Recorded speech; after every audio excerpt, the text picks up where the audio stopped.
What is up, New York Jets fans? Are you as pumped as I am? Because I started the show early. Usually I go through comments or anything like that. I let the opening song go till around here, and then maybe with the second whistling is usually when I come in. I'm just too excited right now that Jets football is back. And this is it. This is the second whistling. This is usually when I pull up the screen and I'm ready to go. But I will tell you this right now. It just feels right. And I'm not talking about the Jets. I'm not talking about the Jets as a team. I'm talking about football. Like it just feels so good that 15 minutes, that half hour before I go live and going out, getting my drinks ready. I mean, I am so prepared for this show, and I want everybody who's watching live to hit that like button. And even if you're watching on the replay, I want you to hit that like button and show your support, because tonight we have the Jets and the Packers live right now going on. And right now, believe it or not, the Jets in the second quarter are up 7-3 over the Green Bay Packers. It should be 10-3, truthfully. We'll talk about the how the starters did. We will talk about like the first half. But after that, the game becomes almost, I mean, I don't want to say meaningless, because there's a lot you have to look at and a lot of guys who are out there fighting for a position. But truthfully, most NFL fans lose after halftime. They lose a lot of, drive to continue watching a game when it's 90% guys you're never going to see again. And I understand that. I'm the same way. I have the game going on in my studio. I will be checking in as the game progresses. But I mean, look at this. We're gonna talk about the Jets. We're gonna talk about how the starters did on the show. We're gonna talk about stuff that has gone on around the league in this first week of preseason. I mean, I guess technically they're calling it the second week, because the first week is one game, Hall of Fame game, and then week 2 of the preseason is everyone else starts playing. But regardless, we're going to talk about all of that. We're going to go around the league. We're going to talk about things that happened around the league, some performances that we saw over the past few days from different players from different teams. And I'm just excited. I'm excited because football is back. And once again, it's not like 100 degrees here on the Long Island Sound. So the good thing about that is I kind of has that football weather out. Now, it's still warm, but it's not that super hot summer weather. And I just get that feeling. I just get that football feeling. And it's great. Let's start this show. Let's hit that Jets chant and let's talk Jets football.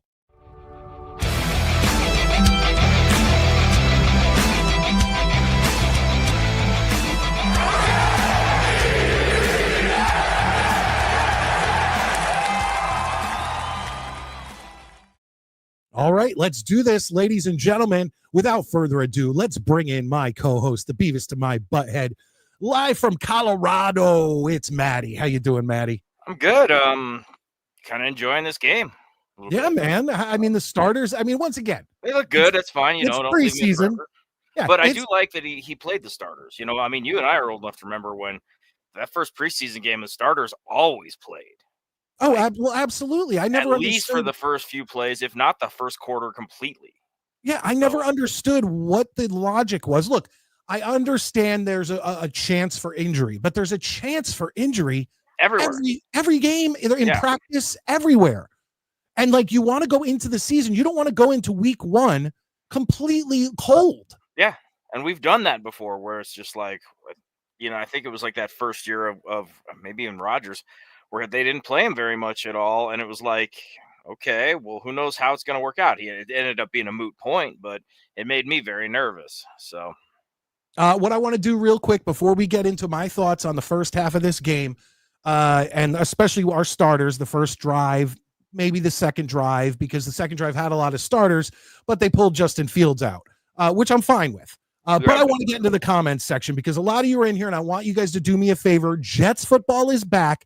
Hit that thumbs up button. Show your support because right now all the big boys are out there. Green Bean is live. Tom Grossi is live. You know, a lot of the big boys are out there, and so please show your support for the Midnight Mike Show. Hit that thumbs up. And just let everybody know that we are live because we are a different show than most other Jets shows, especially shows that cover games where they're just talking about each play and all that stuff. We're a variety show. We're going to go over all of that. But let's get into that comment section. Chris, our resident Buffalo Bills fan in the house, saying what's up. How you doing, Chris? Bills earlier today, I believe they did end up in the end there losing to the New York Giants in that first preseason game. And we will actually talk about that. Not so much the Bills, but the New York Giants. Michael Lando, channel member, welcome. Was Michael here? Michael was here last season, right? Uh-huh. Yeah, I mean, Michael, we are back, baby. We are back. Jets football, NFL football. Maddie, I'm so excited. I'm sorry. My energy, as soon as the Jets popped on my television, was through the roof. Yeah, I got excited when the guys were talking before the game, and they're like talking about football and talking about the Jets and the Packers. I was just like, sweet, I'm ready. I'm about it. Absolutely. Absolutely. Yeah, Alex, what is up? Hey guys, we are so back. So back. Hell yeah. And it looks like you have a fan in John Radcliffe.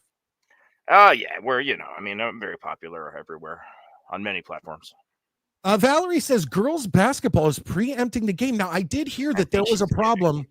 No, I did hear there was a problem in the New York market where they moved the Jets game, the Jets preseason game, over to WLNY 1055. And for a WNBA game that wasn't even the New York Liberty. So I don't know what they're thinking in the New York market, but luckily, because it's also on the NFL. Are you watching it on the NFL Network? I actually have it. My stream through YouTube is oddly enough a Packers home feed, I think. Yes, correct. But you're watching it off the NFL Network. Yeah, it should be. Yeah, Well, that's another thing. Like these people in the New York market are also won't get it on the NFL Network because when it's broadcast locally, live, it's not going to be on the NFL Network. So luckily, I ended up getting this game. Oh shit! Yeah, isn't that crazy? And it looks like the Jets. I'm not talking about that. I'm talking about the play. Yeah, I'm looking down. What is that? Another touchdown from the Jets. They stripped the ball and fell on it in the end zone. Hell Baker's Spider-Man celebration that he threw out, by the way. Well, and this big like Samoan guy or whatever he is, or whatever his name is. They've said his name a lot of times tonight. Well, he's the one who ended up ending that Packers second drive with that big sack. Yeah, no, he's. So they're going to try and say it was a pass, and they're not going to get it. Oh, are they challenging? Because I see Mevis lining up for a field goal, extra point. I guess they're not. Good God, I love this man. Dude's blood type is buttermilk. Well, it was good. I mean, he's been doing the kickoffs. Mevis has been doing the kickoffs. This is the first time I've seen him in on a field goal or extra point because the first extra point was taken by Nick Folk. Let's go on here. Valerie says Fields scored. Thank you, God. Oh, I popped huge with that drive. Guys, keep hitting that thumbs up button, letting people know we are live. I really do appreciate the fact that you guys are in here watching this game with us. And we're like I said, we're going to go over a lot of stuff going on in the NFL. I think we are going to be joined by several members of the Midnight Mike Show family tree. And hopefully I can get a link in here and get some of you guys in here as well in the second hour. But I think we might get an appearance later on in the evening from Honest Abe. We might get Tommy Jets for a little while. And I do think that we're also going to be getting our Vikings correspondent, Sean Neutron, in here. We will see, though. We will see. Well, I want to say, let's all remember, too, this is a preseason game, but it's okay to be happy right now, too. I know Chris has to be joking here. Yeah, I know, right? That's funny, though. But, yeah, I mean, it's a preseason game, baby. But you know what? It's okay. Like, football, sports, and everything else is supposed to entertain you. Like, and it's one of those where, like, I'm just happy. We're happy. We got a football game on. It's a Saturday night. It's still hot as fucking the inferno here in Denver, but football's back. And there are guys, like I said, I heard this best from one of them was like, yeah, I know it's preseason, but there are dudes in NFL uniforms on the field playing football. I'm happy with Exactly. that. Exactly. And dude, Maddie, I am in super celebration mode. Not only do I have my usual vodka, with me in the studio, I got my favorite a soft drink. I have my Coca-Cola. We're not brought to you by Coca-Cola or vodka, folks. But I also brought in my water and my Real American beer. I'm going to hit another one of these Hulk Hogan Real American beers throughout the show. It's just a full celebration that football is back. And it's not even just, like I said, it's not even just the Jets. It's just football is back. But Michael Lando comes in and says, Mike and Maddie, I'm here with you guys. No one else, my brothers. We appreciate that, man. We appreciate that. John, can anyone help me DDoS someone? What does that even mean? That is. John, clear us up here. John, do you want us to help you dock someone? I'm listening on Jets DDoS Radio. software. Sorry, bud. I'm trying not to get too hyped over preseason, but it feels good to see actual positive plays from the Jets. Well, okay, let's get into this. Let's get into what we saw so far in the first half. It looks like there's still a good 6 minutes left in the second quarter. But let's get into this. For those of you who are watching live and those who are watching on the replay, we'll cover some of this and then we'll go around the league and all of that stuff. But Maddie, the thing that bothered me right off the bat is first play from scrimmage, Jets penalty encroachment. I saw that and I was like, God damn it. They get the hold and then you just had to bring them back up here. Yeah, it's like, God damn it. Like, what the hell are you guys doing? Like, why is this happening already? Yeah, I've been back and forth. So I've missed a couple plays, so you might have to fill me in on a few things. But yeah, that was the first one, and I was just like, here we go.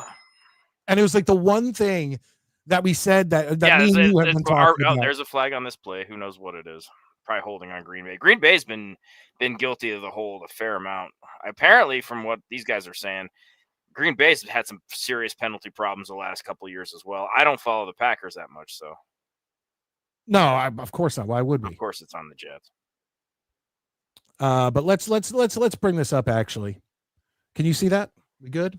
Yeah. Yeah. The penalties are rough on the Jets, although a few of them I didn't agree with, which is fair. Yeah. Apparently, 4 penalties for 41 yards, and it's about to be more because it hasn't updated on this most recent penalty. Yeah. But yeah, that once again, it's like these things, and a lot of them were personal foul penalties. So those are really the ones you don't want, and it is what it is. But yeah, I'm all right. If penalties are going to happen, a part of the game. But those personal fouls, it's like that's your emotions taking over, and that needs to stop happening if you want the team to win games. Then in a holding call. What was it? Packers just got a holding call.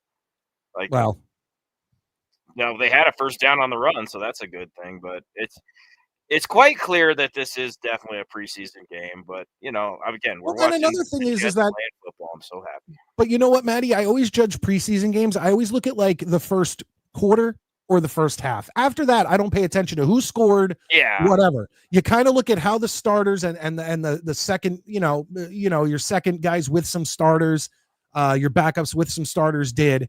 And then after that, it's kind of like, no matter who scores, no matter who does what. So if at the half the Jets are up, I consider that a win. That means I give like the first half of the first quarter kind of my attention, because then it just kind of becomes a matter of, especially in a situation like this where Glenn has a new team, new quarterback, a lot of everything about this team is new. So he's right now, I know he's just got to throw shit against the wall and see what sticks. So I'm cool with it. I'm just like I say, I'm just happy to be another fucking flag. God damn. Now what? That one. Well, the one I just saw looked like it was on the Packers. That was probably the holding call. What's your clock at right now? Mine's. Oh yeah, I'm behind because I'm watching on a very, very legal stream. I'm at 5:52. Oh, me too. Wow. Yeah. So I guess. Oh, false start. Offensive holding. Oh, I got. You may be ahead of me. Your very legal stream might be higher tech. Higher tech than the NFL Network, which is shocking. Well, not really. Not in this day and age. But anyway, so first off, one thing I wanted to point out is I don't know if you saw Romeo Dobbs' Guardian helmet. Yeah, it's fucking stupid. Dude, it was the biggest guard. It's almost like they made them even bigger. I was like, my question is there a little button on the back and he pumps it up? Yeah, like a Reebok pump. Yeah. Yeah.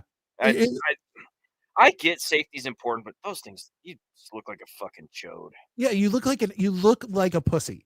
Yeah. Because everyone else is out on the field playing in normal helmets, and you come out with this pillow wrapped around your head. It's the same thing. Like when I had a buddy who tried out for and made a junior A hockey team in Canada, and you can wear the full cage if you want, but everybody's gonna fuck with you. And it's the same thing. Like if I saw that shit on the field, I would make sure and fucking slap that thing anytime the ref wasn't looking. Chris with the thumbs up. Good to see you, Chris. Good to have you in here. Or maybe hit the like button. I don't know what he's saying. Thumbs up, you guys are doing good, or hit the like button. But Chris, thank you for being here. Mike, are you still on the Lazard train? Well, he had a pretty good second drive. Park it, you homo.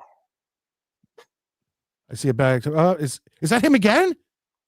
I didn't see who got the sack, but no, yeah. it was that big Samoan again. Dude, I'm getting a 2 full jersey already. Not even to the half of the first preseason game. I'm sold. That's our guy, rookie of the year. Like, whoa! Look at that beast. Look at that fucking. He has been. That's 2 sacks, or at least I don't know if they're going to credit him 2 full sacks. He's going to get 2 full sacks. That's a sack. That's That's his and his alone. And a recovery for a touchdown. Dude, that guy, like, the New York newspapers are going to be talking about that motherfucker all day tomorrow, and I can't wait to read them. John, I honestly know very little about computers, but I will tell you this. Like, I have no problem telling you this. The guy I used to go to was DB. So if you're still talking to him, he knows a lot about computers. He knows a lot about that kind of thing. So if you're still talking to him, I'd say go ask DB, because he's the guy I used to go to with any computer problems. So I'll be honest. Yeah, DB was real good about that. All right, there it is. And how do you pronounce that? I think it's spelled Tufel. Tufele. I don't know. Regardless, listen to the feed. I feel like they would say his fucking name, but I'm not. Yeah, but even dude. Even when you watch the feed, like if you watch original, like if you watch the 3 first, different people say it 3 different times. Yeah, and if you watch like if you watch like the first few preseason games of Brett Favre on the Falcons, they're all calling him different things. Look at this little fucking Cook guy getting little balls there. I like it. Just said fuck it and went for it. Well, that's another penalty on. That's another penalty on the Jets right there. But thank you, Operation Bohica Podcast. Bohica. Tell me the pronunciation of that. But I appreciate you being in here. I really do. Thank you. Hit that like button. And Chris, our resident Bills fan. Yeah, they look like Darth Helmet. Throw a comment about what your podcast's about, dude. Is it maybe it's something to do with the military? Because look at his. Yeah. I'm always in the neighborhood for new podcasts to listen to. I'm trying to find a good Jets podcast, honestly. Oh, at the Midnight Mike Show. Those guys are fucking lame. Yeah, those guys are lame. Chris comes in. Yeah, they look like dark helmet. Well, it's dark helmet with those tabs. Baseballs. Yeah, no, they do. It looks ridiculous. And where did we pick up this Brady Cook? He was a free agent. I don't know a thing about this kid. Like when I first. Well, no, me neither. But when I first saw him, prance out onto the field at number 4, I thought it was Martinez. But I guess I don't know, because there's a lot of guys. I'll actually bring it up. But here it says the thumb was me on my work tablet. Just subbed and liked on there. Thank you, Chris. I appreciate. So you're using 2. I appreciate that. Thank you, sir. Thanks, homie. But look at this. Hold on one second. Do you know how many guys we have injured that didn't even make the trip? Look at this. Wow. Tyrod Taylor, Xavier Gibson, Chris Boyd. Well, a lot of them don't. Here's the ones that matter that stuck out to me. Tyrod Taylor, John Simpson, Mason Taylor. Why isn't he out? Yeah. Quinnen Williams. Now I knew Jermaine Johnson and Irvin Charles. I'm not gonna lie.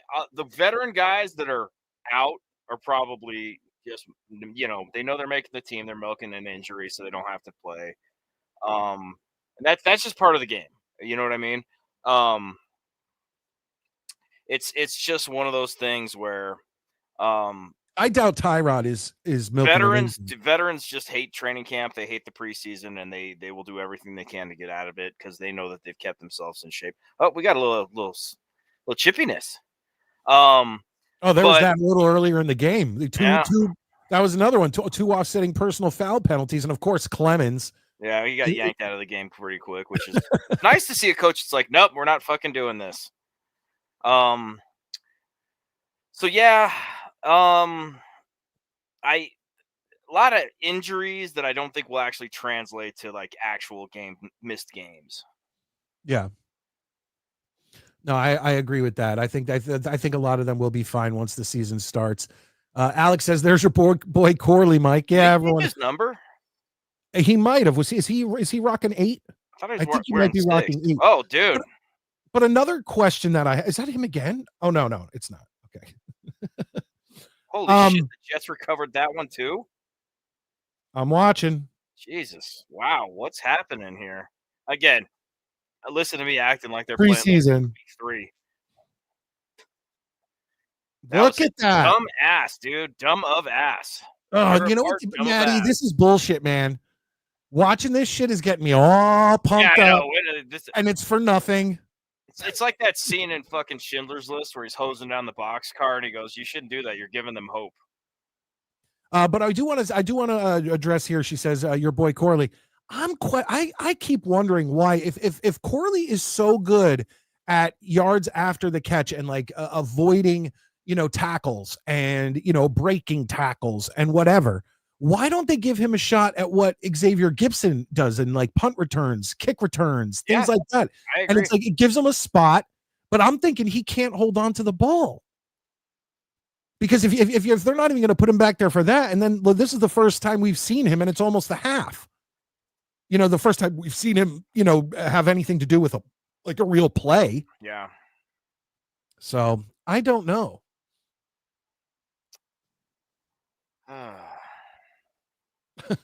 No. We tried at the beginning. It's too late now. But yeah, we are, ladies and gentlemen, we are in the second quarter. It is still 14-3. Jets, we are getting closer to the half. It looks like we're almost to the 2-minute warning. Jets have the ball on the 10-yard line. Let's see what I'm gonna actually watch this. I never do this. And you know who had a monster fucking few drives? Braylon effing Allen. Man, he really did. I do like Rich Samini tweets out that the Hardman revenge game is not going according to plan, is it? Which is pretty funny. Well, I mean, wait, when did he tweet that out? Like a minute ago. Oh, okay. Or no, a couple minutes ago. But the thing dude, Brees came in, got stuffed twice, and then Braylon just broke free and had a great 2 drives. I'd actually like to see what kind of yardage he has, because he's got to have most of our rushing yards. Am I wrong? Yeah, I mean that one where he busted through that hole for a first down was just, I was like, whoa. And the funny thing is that's what people keep saying. Oh no, we need Brees, because Brees is the guy who can break a tackle and jump free for a bunch of yards. Well, that Brees didn't do that tonight, but I'll tell you who did: Braylon Allen. That's the thing, man. I last year I kind of was sitting there going, I kind of feel like Braylon Allen might be taking over for Brees. I mean, hold on. We'll go to the player stats here. This is what I got so far. 5 carries for 30 yards. That doesn't seem as much as I thought it would be. Yeah, well, the problem is you see those big bursts and you think, oh, he must have gone for 80 yards, or whatever. So did one of them get called back? Because he had a few pretty big ones. I mean, that's not bad though. It's average of 6 yards per carry. Yeah. But they pulled Brees out. I didn't see Brees at all after that first drive. He got two on it was like the first series of the first drive. He got like two handoffs, got stuffed both times, and then I didn't see him. But also Justin Fields looked pretty good. Didn't look bad. I mean, again though, we got to keep remembering. All right. Just let's all calm down. Preseason game. Agreed. But I will say this. After this half, one team is going to get a lot more fucking yelled at than another. Well, yeah. Oh, yeah. You know what I mean? If the That's game the ends, if the one game thing I ends will say now, is the Packers are going to catch a lot of shit, man. Especially that fucking kickoff fumble, like that just happened. You can't let that happen. Come on. Denver's down um, 9-3 to San Fran. yeah. So a few other things that we saw here. Okay. So we saw Mason Taylor didn't make the trip. He was injured. I haven't seen Ruckert at all. I mean, neither. But Who's that guy that they had? That number 47. The tight, yeah, Beck had a couple big catches. Hey, he looked all right. He was a Longhorn, Texas Longhorn, and then he kind of like there was a journeyman. He was on a bunch of different teams. He was on the Packers. But where did he come from? Making it like it was like 2 or 3 pretty significant catches, I believe, on like third down to get us the first down. And he's the guy I'm going to keep my eye on here as we go forward. And that's the beauty of the preseason, man. You got nothing to do but learn. What else do I got? And then like I said, the last thing that I will bring up on that first series or two was Justin Fields running in for the touchdown, and this is what we've expected all season. It's like this rushing attack and Justin Fields' legs and Braylon's energy and power to get through, and hopefully Brees also. Yep, 100%, dude. I'm very pleased with what I'm seeing, and again, I feel like I'm gonna say this every time I say something good. I know it's preseason, but again, I'm happy. Me too. I'm happy with what I saw, especially like I said in this first half. Yeah. It looks like we could change the score. Here comes our thicker kicker, Mevis, coming in for a very short field goal. They're on like the 3. And that's another thing, by the way. I like how he does this weird. That's another thing, real quick. Did you see them go for it? It was a very long 4th and 1. It was almost 4th and 2 when you actually looked at it. I know it's preseason. I know that, but I do not want Aaron Glenn going for it when we were in field goal range. And I get it. I don't want what I mean. I think I kind of coined this term last season.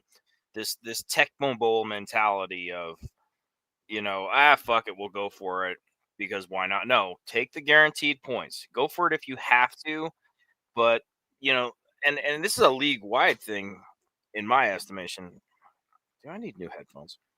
I can hear you okay. Your mic is working. No, this one's kind of fuzzing out a little bit. Okay. But don't play like, don't gamble with your future. If it's 0-0, you're in field goal range. Yeah, okay, it might be 3 minutes left in the first quarter. Take the 3 points. Take the 3 points. Because you don't know what's going to happen later in the game. And last year, if I remember correctly, and it's possible I don't, the Jets fucking lost more than a few games by less than 2 points or 3 points because they decide, they would do these dumb shit fucking, okay, well, we'll just do this, we'll do that. And it would come back to haunt them when, I'm sorry, but like last year, if you could have just steady as she goat it and held them to their field goal, not let them score, but they kicked their field goal and then they won by 2 points or whatever. So I don't know. The Jets are certainly not ready to start playing like the Showtime Lakers of the NFL. So yeah, I don't want to see that happen. The total yards, New York Jets 167, Green Bay 40. I mean, that's so far a dominant performance by the New York Jets. But once again, once we got into like once 5 minutes was down of the second quarter, it's a bunch of backups. It's like what can you really do? But once again, I'm happy that we dominated while both teams' starters were out on the field. The Jets came out to play. They came out with fire. They scored a touchdown on their first drive. And it's a good feeling. It's how many times last year did we see preseason or not the Jets come out and score on their first drive a touchdown? I don't think we did. Yeah, it was few and far between, Maddie. Few and far between. But we got 17-3, about a minute left before the half. It looks like the Packers are just trying to like launch it down the field at this point, trying to get into field goal range or get. Now, this is once again, I know it doesn't matter, But you don't want to let a team just march down in the last minute after you've No, dominated the entire game. good teams do not take their foot off the gas. And that's what we're hoping that Aaron Glenn can bring to this team. And I do think that's a mentality that he is going to bring to this team, which is the job's not done until it's all zeros on the clock. Absolutely. You don't got to go out and play like crazy Super Bowl fucking maniacs when you're up 15, 17 points and there's a minute left in the fourth and you've got the ball. But at the same time, I don't want to see this team give it any gimmies or any freebies to anybody. And it looks like the Packers are close to be. They're pretty much in field goal range. Another flag. They definitely are in field goal range now if it's on the Jets. Nope. Packers holding.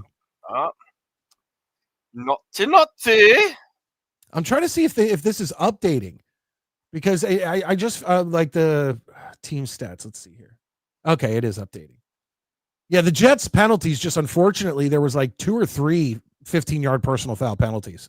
That's why our yardage is now, once again, last year we used to have over 100 yards in penalty yards, which is absolutely ridiculous.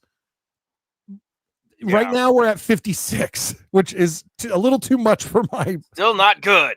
Yes, still not good. But I do believe a lot of those penalties were not starters, and they were kind of shady personal foul penalties that I don't necessarily fully agree with. So we will see. Sorry, folks. They got another holding on Green Bay, which is just moving them back, which is fine by me. I'm fine with it. It's by the way, okay, so the second Green Bay drive, which still included all the starters, they started to get some momentum and they started to be able to move down the field, but the Jets found a way to stuff the shit out of them, and it ended with a sack on Jordan Love, I believe. And so that made me feel really good too, because the first drive there was almost nothing. There was the Packers they went 3 and out. It was like a nothing burger. So yeah, the second drive, the Packers started to feel a little, confidence, a little bit, yeah. And the Jets stuffed them, which I like. I like that. Yeah. That felt good too. Second and then that's a Jets stat. That's not a Packers stat. What? It's 2nd and 30 for Green Bay. Yeah, that's definitely. They're decidedly out of field goal range right now. Well, I mean, didn't the Jets have a stat 2 years ago where they were like 3rd and fucking 64 or something? Like they had some out. I mean, I'll look it up later on, but it was one of those where it was like so ridiculous, like, or maybe it was like 4th and 3rd and 64, where it was just like, yeah, they're for sure fucking punting the ball. Like, don't worry, they're not going for it. But it was just kind of funny. All right. Then the last thing I will talk about with this game, and then we'll get into stuff going on around the league, is the second drive the New York Jets had, which ended they went for it on 4th and 1 in field goal range, which, like I said, right now it should be 20-3. So it's for me, it's like you take the points. I don't care that it's preseason. Here's the thing. It's preseason, so okay, if you're going to do it, fine, do it. But I don't want to see that in a real game. Never. I actually have no problem with it in a preseason game for exactly what we're talking about, which is, okay, let's see if you guys can pull this off. But if I see it in a regular season game, that's where I'm going to be pissed. Yeah, because in a regular season game, especially with the history of the New York Jets, the Jets don't have the luxury of giving up 3 points. It's just we don't have that luxury. No. Maybe other teams do. This team is the poor person who picks up pennies, okay? Yeah, we need every penny. Get them. Yes. No, the Jets are not that guy who sees a penny on the ground and goes, oh, it's not, heads up. Like, no, we cannot be that guy.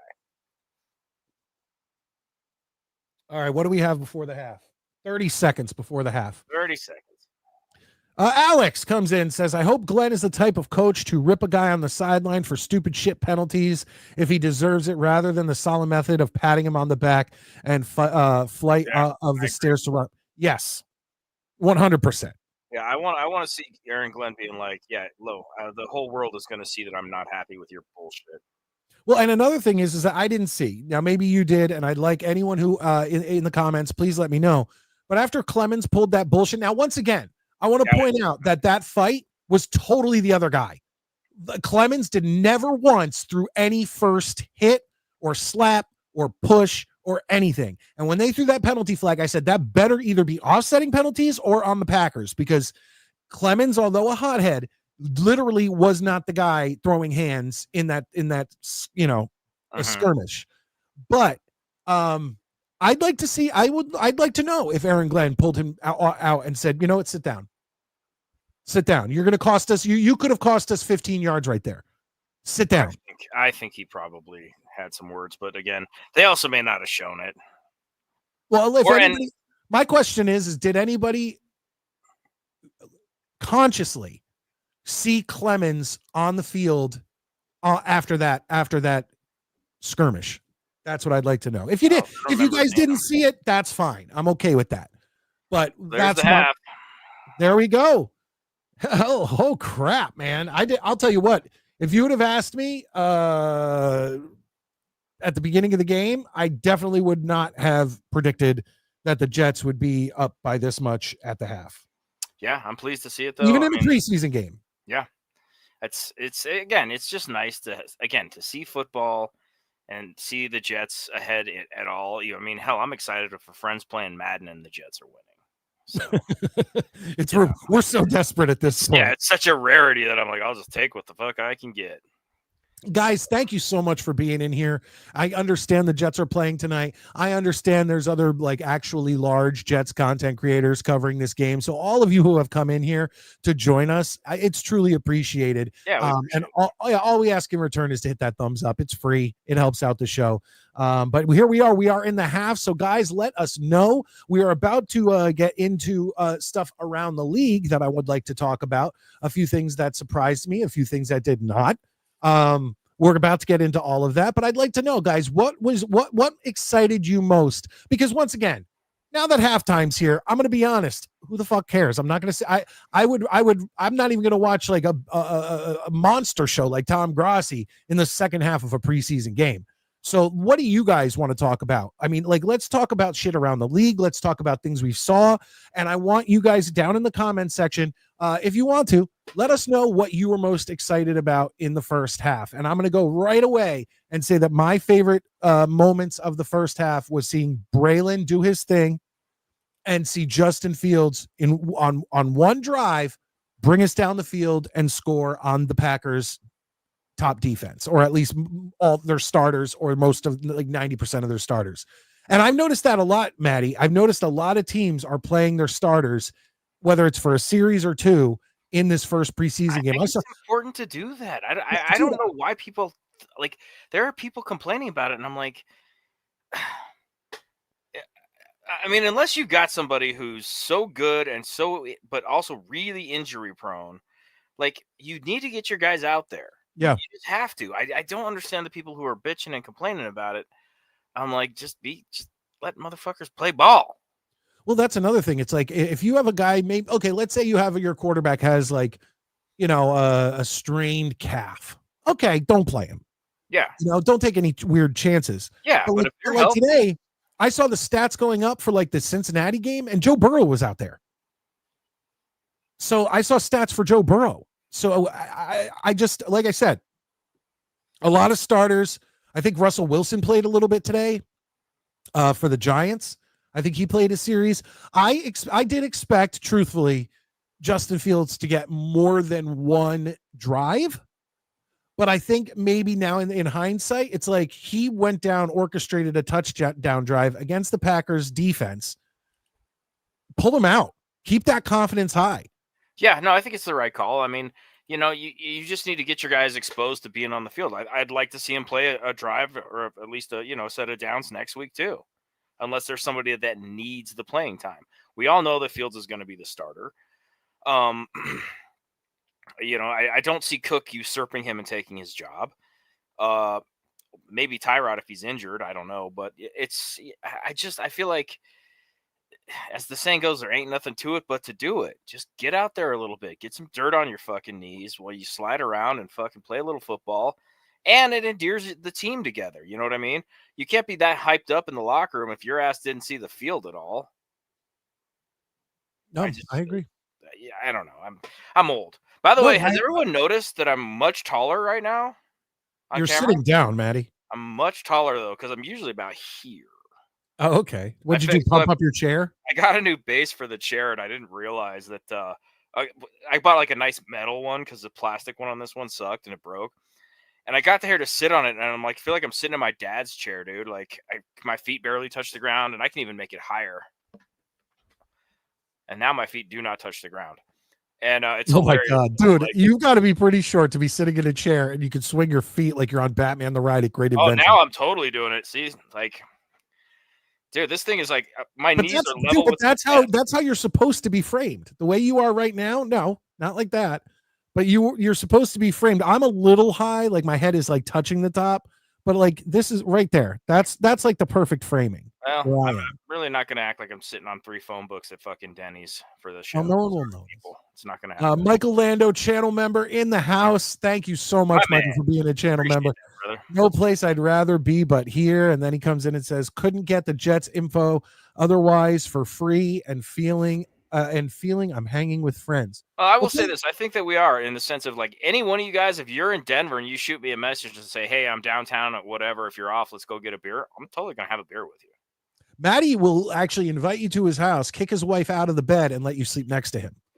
So It's that's how true, Maddie is a friendly. I will say guy. this. You will not leave without serious trauma. Maddie gets handsy at night. I get feetsy, handsy, wienersy. It's a whole mixed bag. But yeah, so like I said, Brady Cook. Let's check his stats before we start going around the league. Hold on one second. Yeah, I'm curious. Where give me some info on this guy. Like, is this his rookie year? Was he like a backup for like 3 seasons somewhere else? Did you see that ref fucking smash into what's his fuck from the Cowboys? No, I didn't see anything Oh from the my Cowboys. God, I saw a tiny bit. Micah Parsons, I think it was, stand on the sidelines, and this ref just. Micah Parsons wasn't. I thought he requested a trade and wasn't even like.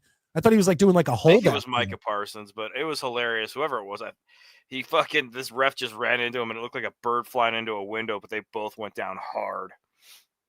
Okay, so Brady Cook has not thrown the ball at all. Apparently, I know the one long pass he did throw was wobbly as shit. Like it looked like Chris Strevler throwing the ball. Hey, Chris Trevler's fucking man, all right? He's awesome. No, he's not. No, he's not. I know. But I mean, look, it says he went 4 for 4 for 43. I thought it was more, I'll be honest. But I wonder who we're going to be seeing in the second half. Are they just going to let Brady cook? I think they might as well. I mean, he's got to be at least number 3 on the depth chart, unless there's another guy I'm not thinking of that's hurt too. Why not? Let him go out there and have some fun. And there you go. Andrew Beck, our like third string tight end. Good game so far. 2 receptions for 36 yards, averaging 18 yards. No complaints. Yeah, I'm not going to complain there. And then there's my boy, as you said, Valerie, Alan Lazard, 2 catches, 17 yards, average of 8.5 yards. I'll take that any day. Yep. Garrett Wilson, 0 for 0. He was only thrown at once, and that was Justin Fields' one miss right there. He missed him. There, yeah. Yeah, okay. He didn't drop it or anything. Not everything's going to be a win. But yeah, there you go. That's what we got going on here. Oh, let's see what they gave a. Okay, they must have given Tufele 2 sacks. No, they he's reading 1 sack. I'm thinking 2 half sacks. Well, that one, maybe, I don't know, but that recovery was great. Yeah, well, that's not even in this. I know it's not a stat, but it's, the thing is that's the shit you got to watch if you're a fan, to be like, yeah, okay, the stats may not be there, but the guy does all the little things. I mean, it's just like hockey. How many times have you heard somebody talk about the intangibles in a hockey player, and you watch it and you realize, oh yeah, dude, this dude does a lot of really important shit that they don't record. So I'm gonna. I don't know who this is for, if it's for me or Maddie, but I don't even know if this is serious, but here's what I will say, little Iggy. Any tips on how to get my first girlfriend? Here, let me give you the best advice that I have ever gotten from my dad. And I didn't follow it through middle school, but once I got to high school, I did follow it. This is my advice. Always have confidence and don't. Okay, you know what? You know Mike Damone from Fast Times at Ridgemont High? The guy who's scalping tickets? Mama's all right. Daddy's all right. You know? Do you know what I'm I talking know who about? he is. Okay. He gives the advice that you should always, with girls, it doesn't matter if she stays, pays, lays, whatever. That is great advice.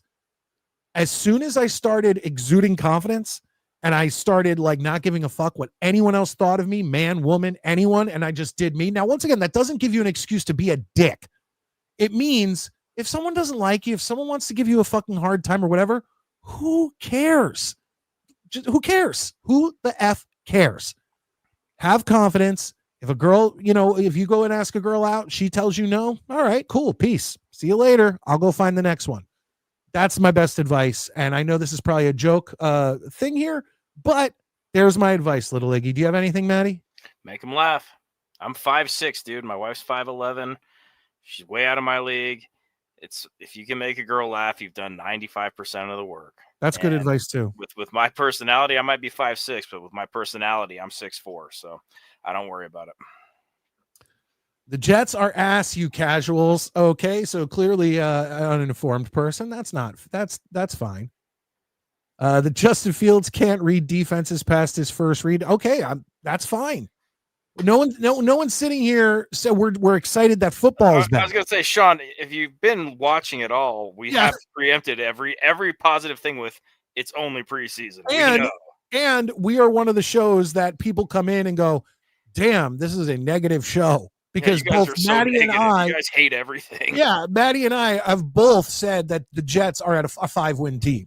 Yeah, I mean, we're just happy right now. Just we're just happy football's back, and like I said earlier, I get excited if somebody's playing Madden and the Jets win on that. Okay, I don't have much, man.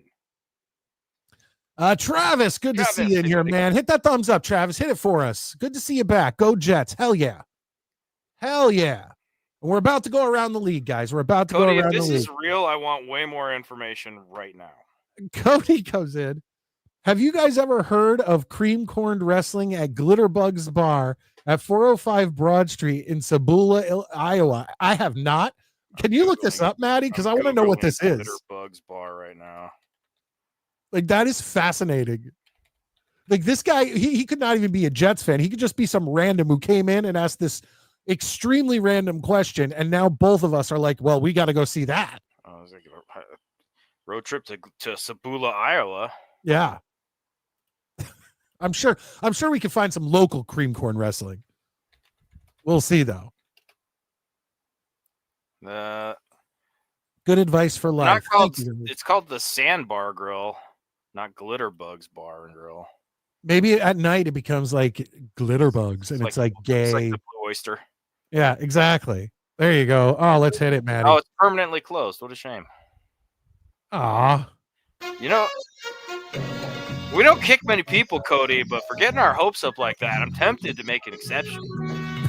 I want to go see some cream corn wrestling. Hell yeah, we kick no one. Yeah, but because you came in and tried to pull that shit. Yeah, way to offer me what I can't have, Satan. Valerie says, good advice for life.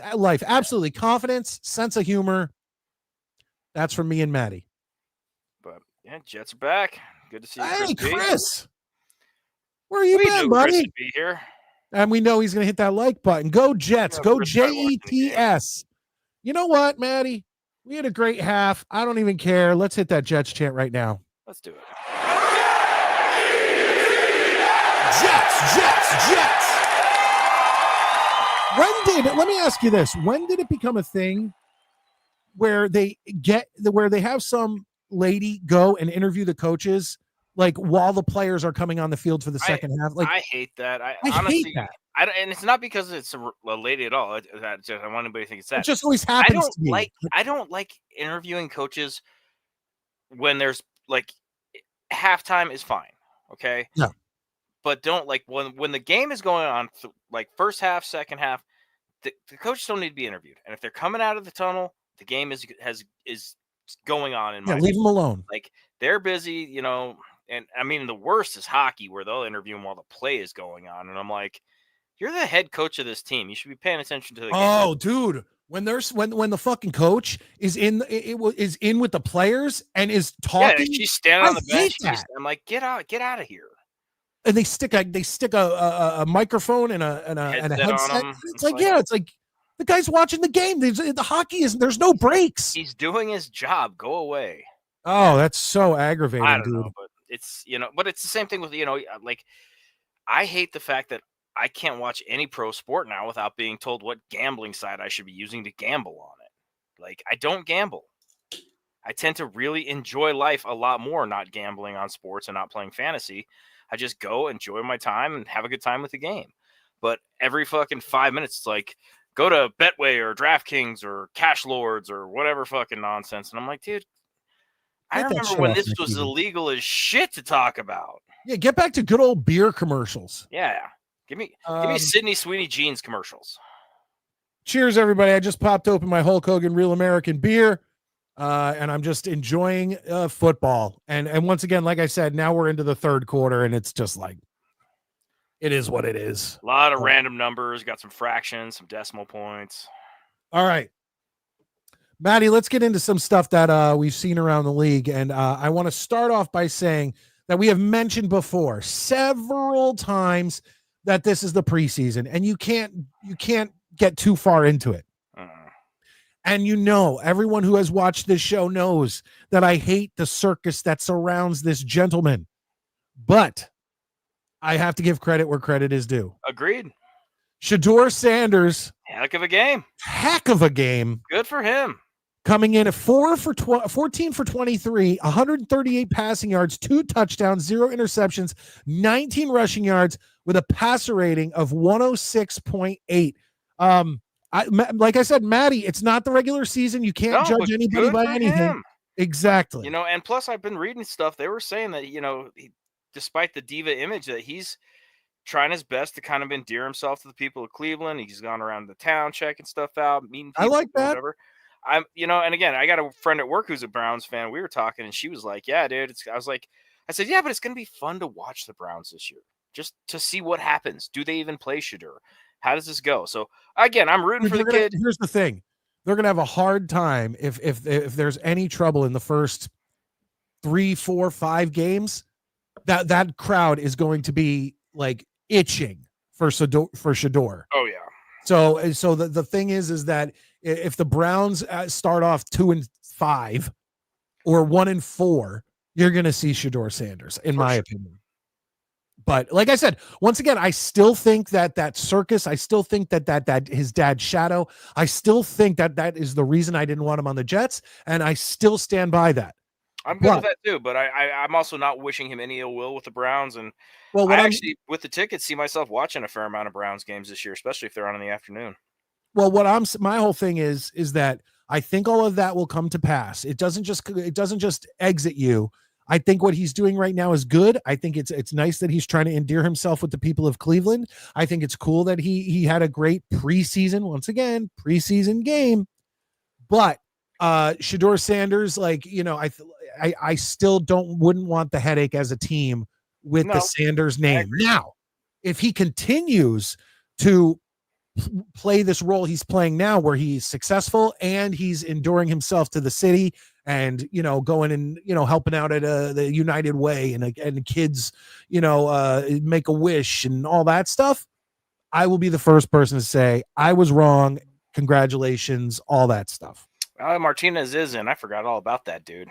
Well, so what number is he wearing? What is he, 15. 3 or something? 15? Yep. Yeah. Okay.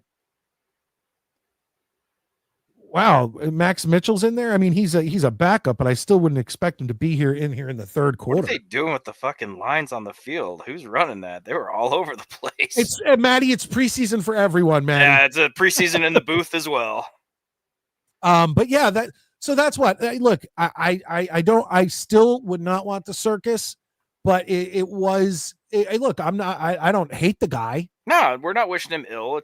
And like I say, honestly. If I were just listening to us, not just speaking, we're kind of rooting for him. Just we'll root for you over there. I'm not rooting for him. I am. I'm like kind of just neutral on him, and I'm glad the Jets didn't get him. Now I hope in the future I'm not proven wrong, but it is what it is. I'm not going to sit here and be like, oh, he had a good game. F him. Like Martinez guy not throw the ball ever. Well, once again, he could have taken a huge hit there. Like that was why Yeah, not? but I don't know. I'm all right with that. I mean, I know he couldn't throw the ball once he's past the line of scrimmage, but it seemed like he had enough time to find somewhere to throw that ball. Who do we have punting? Let's get to that. Yeah. Hold on. I got our stats up. Hold on. Player stats, Jets. Let's go down to punting because once again, why Thomas Morstead is not on this team. I don't even want to talk about that shit anymore. Oh, is this our first punt? I literally have nothing. It says punting, nobody.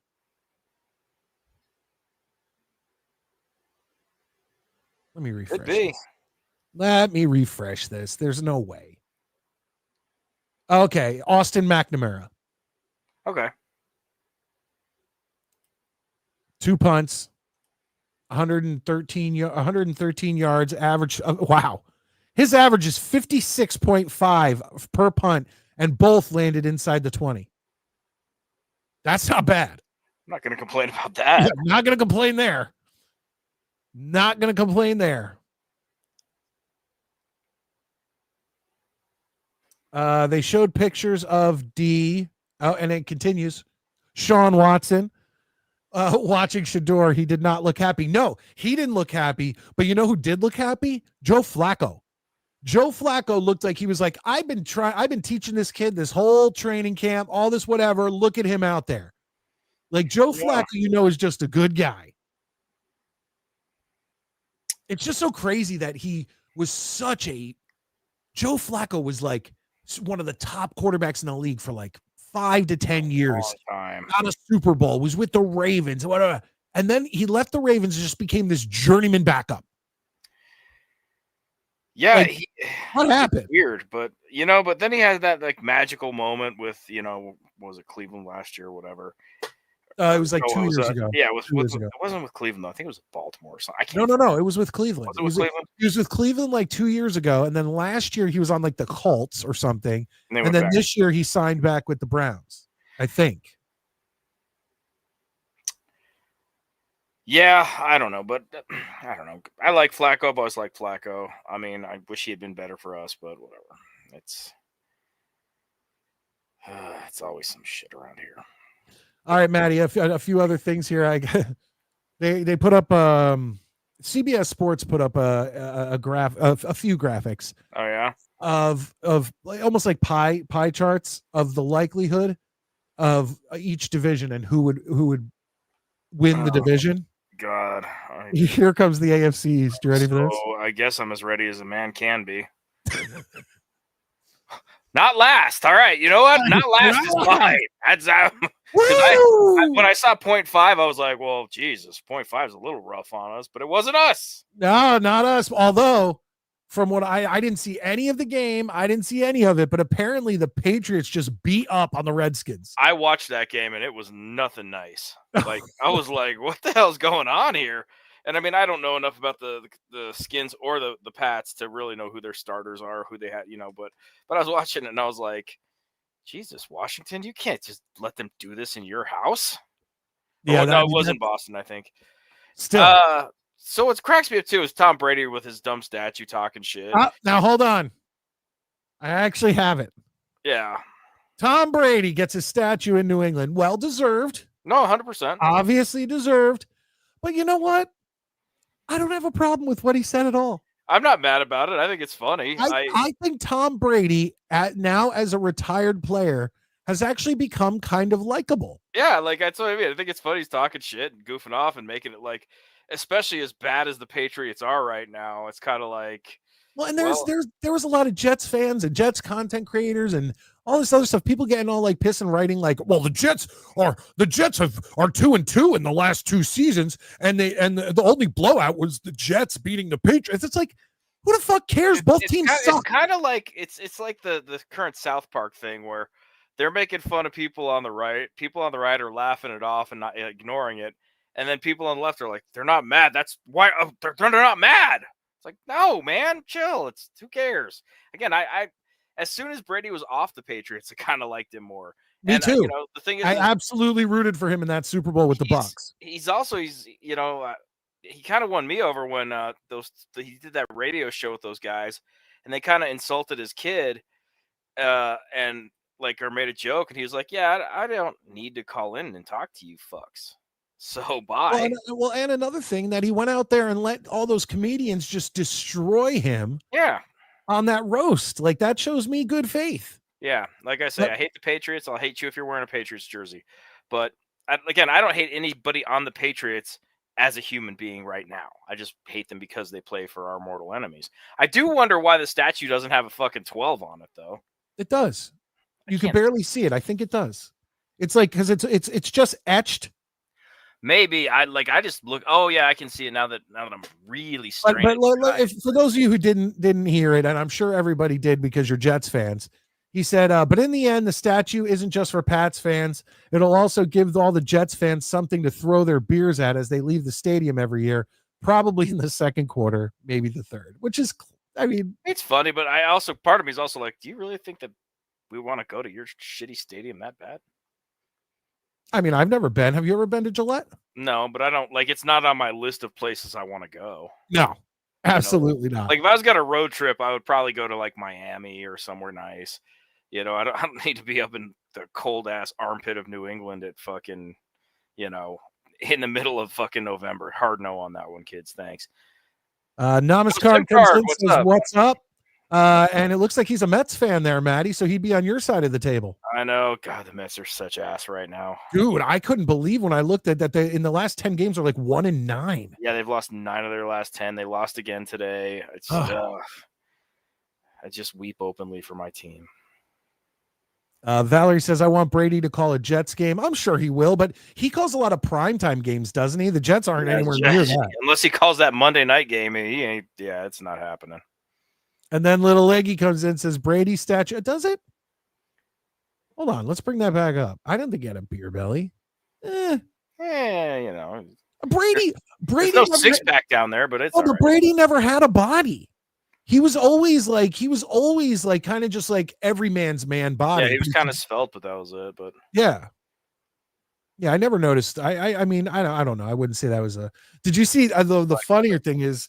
Did you see the meme that came out that said it showed Brady's statue and it said they've erected an even bigger statue right behind Tom Brady, and it was an Eli Manning statue that was twice the size. I didn't see that, but that's pretty funny. And then somebody the first comment was, "Oh, how awesome that they had a statue of Brady's father right next to him." Jesus. Or Brady's dad right next to him. That's pretty funny.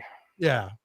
Well, I mean, think about it, man. The Giants and Eli Manning are the only ones who could say they own the Patriots of that dynasty. Yeah, I mean it's very true. And again, I'm not a Giants fan. I'm not a hater, but I don't like them. I'm not as friendly as you are with them.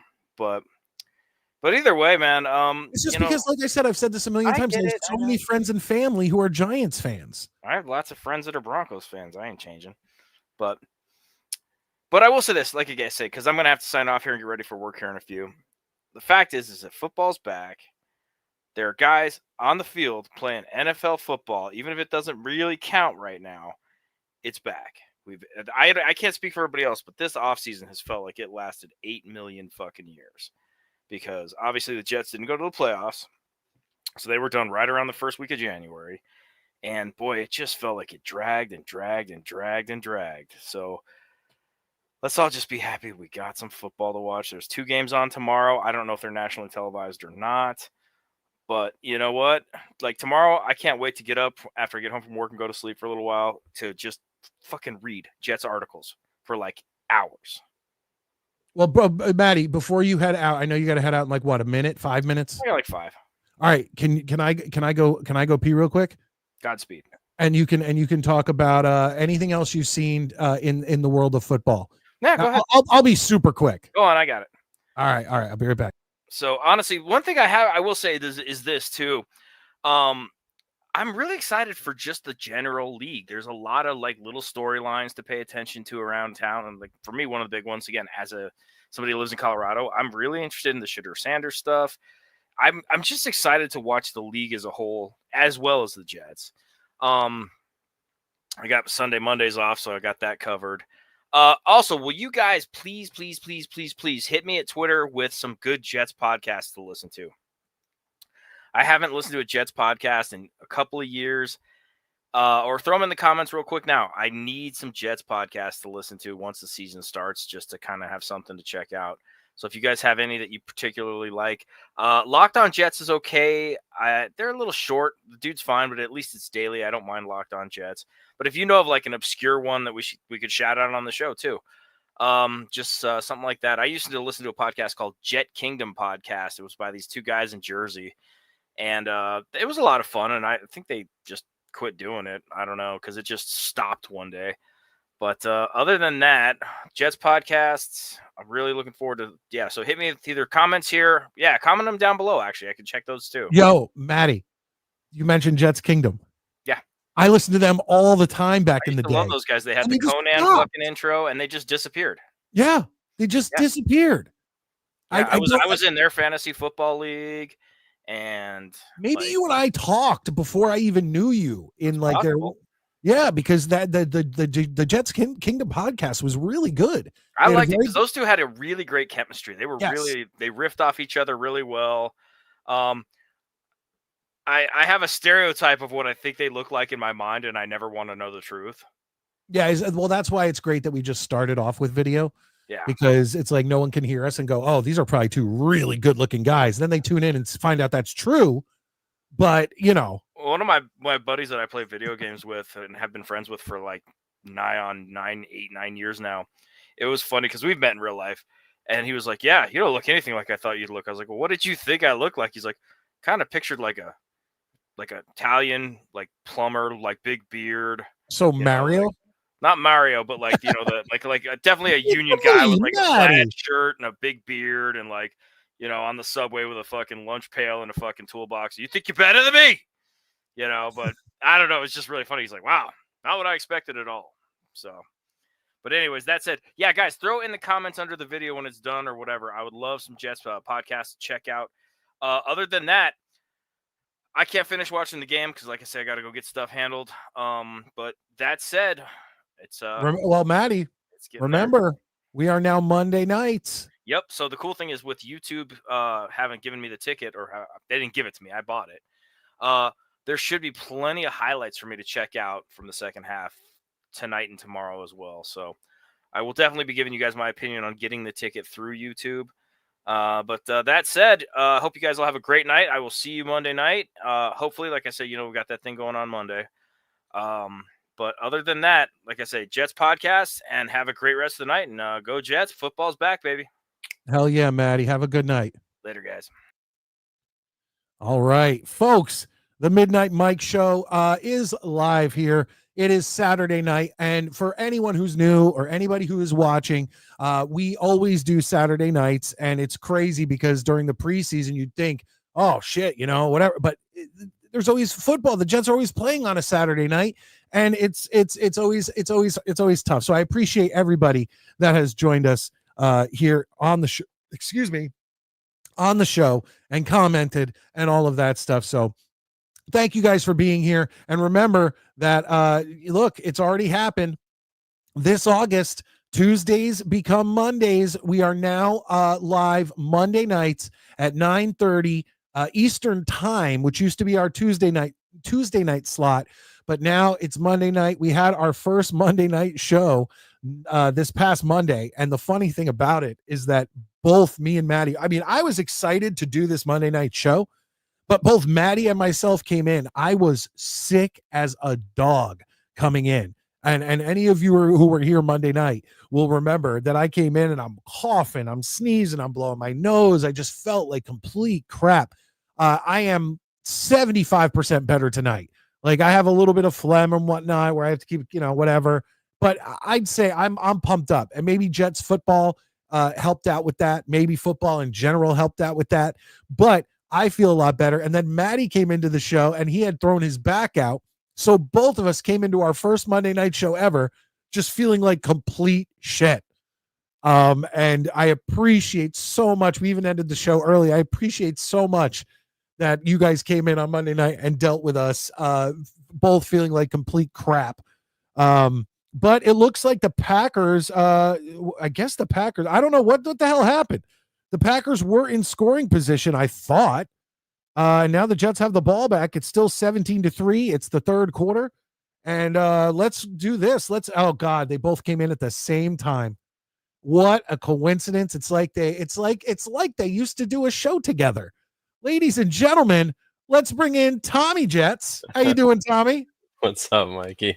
And let's bring in Honest Abe. How you doing?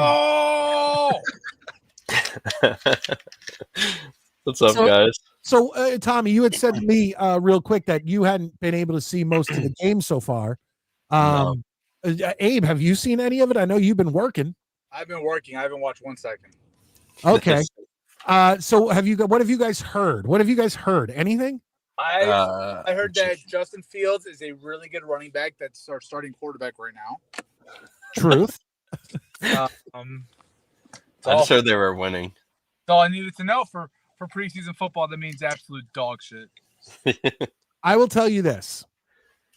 The Jets, the first two drives looked outstanding. Okay. And this was starters on starters. Okay. It was the Jets starters, the Packers starters. Both the Jets offense and the Jets defense looked good. The first play of the game, the Packers had the ball. First play, penalty encroachment on the Jets. Classic. Don't say who. Let me guess. Oh, I don't even remember who it was. All right, I'm still gonna guess that it's Michael Clemens. No, Michael Clemens had his own problem. Later on, later on in the game, it looked like it was coming to blows, but he almost got into a fight with one of the Packers guys. And to be fair for Michael Clemens, that other guy was throwing all the first punches. And when they threw the flags, I said, this better be on the Packers or offsetting penalties. And it turned out to be offsetting penalties, but Michael Clemens did not initiate any of it. So I will give him that credit. But the first drive, guys, looked really good. And now here's the only problem I had with the first drive was Breece Hall stuffed twice, just nowhere, just looked terrible. The second they brought in Braylon's breaking free. And I love that. Yeah, and Braylon looked great today. Braylon looked great. We have this third, what is he? I think he's a third string tight end, Beck. Tommy, are you aware of him? Beck? I wasn't even. I had no idea with Andrew Beck. No idea. He's our leading receiver today. Really? He came in. I think he has. What was it? I have the stats up here. Hold on. He is our leading receiver. Two receptions for 36 yards, average of 18 yards per catch. We just scored a touchdown. No, we didn't. Yeah, we did. Did we really? Yeah, we did. We did. Oh, we did. There we go. Valerie, Jets TD. Now, once again, I said this to Maddie, and I will change this up. But I did say this to Maddie. When I look at a preseason game, and I don't know how you guys are, I always look at what was the score after the first quarter and what was the score at the half. After that, I don't care, because that truly is the guys who are probably going to be playing on your team. You know, those first half guys, especially the first quarter guys. And we have not even come close to giving up a lead in this game. So, look, I get it's preseason. I get Justin Fields is probably not our guy. But during that first drive, those first two, well, he was only in for one drive. Second drive, they immediately brought in Brady Cook. Brady Cook was the okay. Yes, and Brady Cook didn't look bad, but the one throw he had down the field looked like a Strevler throw. It was so wobbly and coming in, and it wasn't that impressive. But he held his own. I don't know if you guys have looked this up. I'm looking. Yeah, I'm trying to catch up now. Here, I'll put this up on the screen. This is our stats. Okay, it's 24-3, which I would not have expected. So there it is. Brady Cook 6 for 8, 62 yards. Justin Fields 3 for 4. This was one drive. He was 3 for 4, 42 yards with a rushing touchdown. He rushed in. It was only one rush, so he'd be in the rushing. Let's see here. It was a 14-yard run in for a touchdown. Oh no, it says 2 carries. Interesting.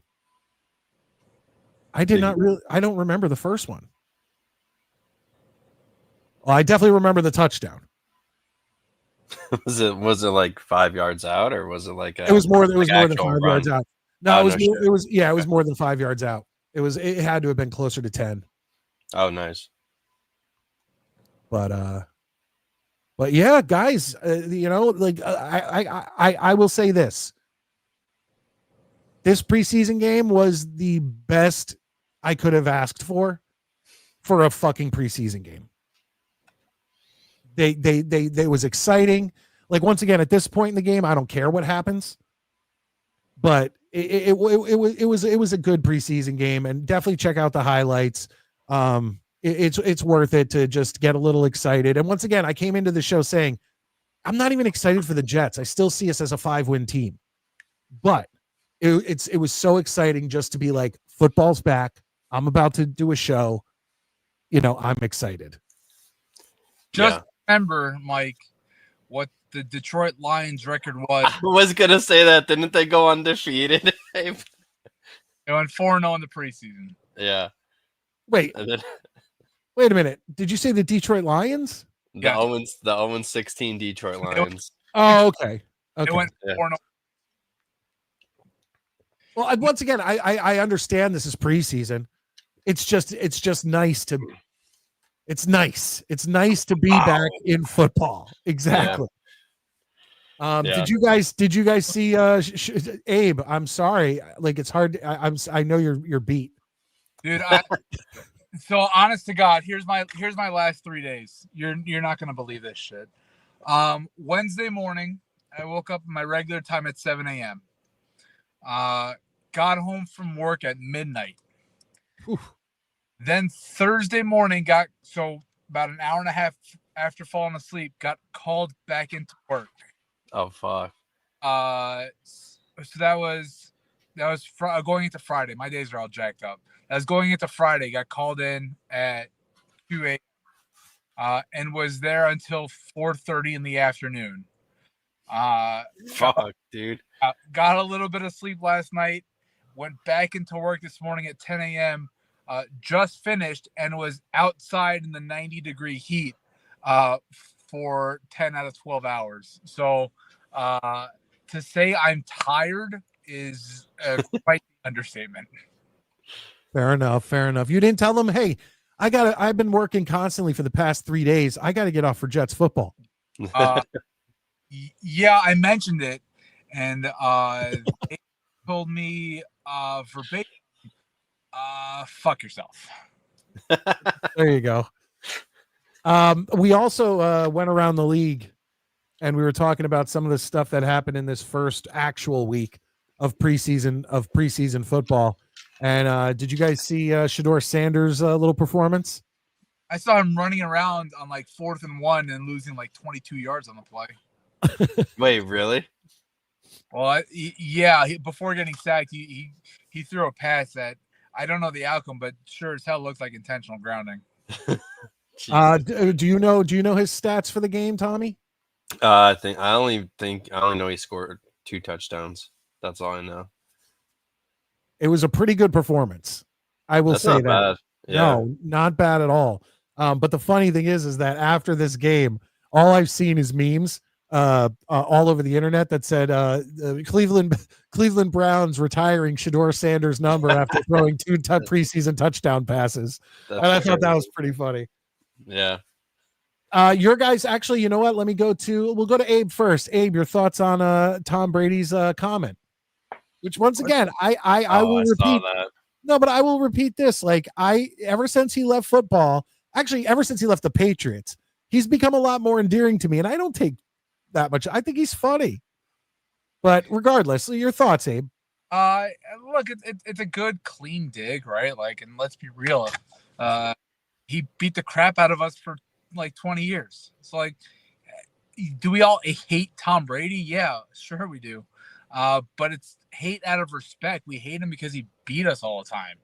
Like, I don't care. Like, we've been hurt enough by Tom Brady. This is how he's gonna do us. Like, who the fuck cares? Well, my whole thing with this whole comment what I thought was the funniest was going around on X and seeing people post like, "Hey Tom, in the past 2 years the Jets are 2-2 against the Patriots, and the only blowout was the Jets 24-3 over the Patriots." It's like, we both suck. Like, who cares? He's not even on the team. Like, yeah, he's not even. He doesn't give a shit. He's going to sleep on his pile of money with beautiful women, just like McBain does from The Simpsons. And he doesn't give a fuck about the Jets or anything like that.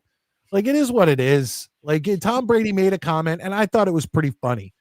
Yeah. I thought it was a good joke. I had no problem with it. Another thing is, gentlemen, did you see the CBS put this out? And I don't know. I think it says it at the bottom, but we're not going to see it because of the scroll. They put out a thing of all the pie graphs of each division and the likelihood of winning the division. This is the AFC East. Here we go. Is it? Yeah. Okay. I thought so. Yeah. I thought so. Maddie and I were super pumped that we weren't last. I think Yeah. 0.5% is a bit much. You think a 0.5 is a bit much for the Patriots? No, I think 2.3 for us is a bit much. Yeah. Oh, I agree with that. That's being generous, right? Yeah. Yeah. Yeah. That means somebody's sleeping with the right person that's getting us that high. Just to get us to 2.3. Yeah. What do you think's more realistic? Like 1.2? Yeah, I'd say anything under 1.5. Because in order for the Jets to win the division, what has to happen first is Josh Allen has to have a season-ending injury, which I would never wish upon anybody. But Right. that's the first thing that has to happen. Second, Miami doesn't scare me. Second, the Buffalo Bills defense, while in a team meeting, all has to have massive food poisoning that takes them out for half the season. After that occurs, the Jets have to play perfect offense for 75% of the season. If all of that happens, then and only then will I put that percentage into the double digits. Well, what about if like we were able to like to get some sort of system where we could de-age Vinny Testaverde to 1998 and he has those type numbers? Maybe then we could get into the double digits. I'll give you 9-3. Let's look at these numbers again. I love how it's always at the ready. 12-1 as a starter. Well, like I said, we will never see that again in New York Jets history. I'm just saying it. Oh, dude. 12-1. All right. I actually have something that I didn't talk to Maddie about. And I think that Browns fans have something to be excited about, seeing the way Shador played. Actually, before I bring this up, me and Maddie were talking about it. It's like, well, will we see Shador in regular season as a starter?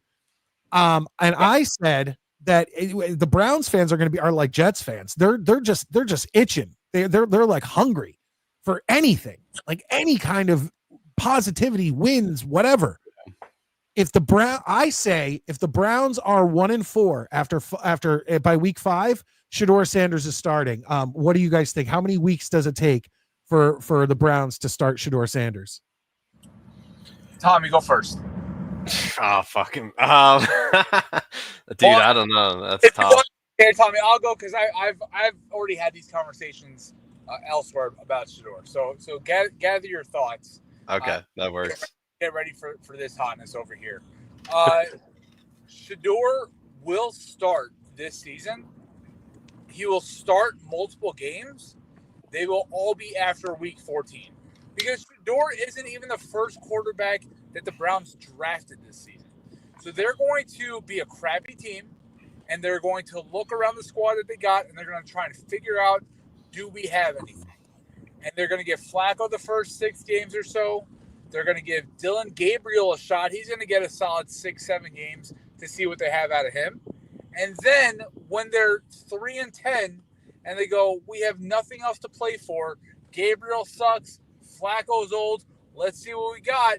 And the fans are clamoring for him. And Dion's on ESPN on Wednesday nights at midnight doing his thing, causing a ruckus. Then Shador will get a shot. All right, now before we get Tommy's thoughts, Let's bring in the whole family's here. We had Maddie in here earlier. Ladies and gentlemen, our Vikings correspondent, Sean Neutron. How you doing, Sean? What's up, Sean? I'm good. Just hey, what's up, guys? I'm just here with the joining that car theme here today. Hell yeah. Yeah. What's with you guys on the bottom? Just both, I just noticed that. it's all dark. They're both in portrait Hey, I mode. got some light.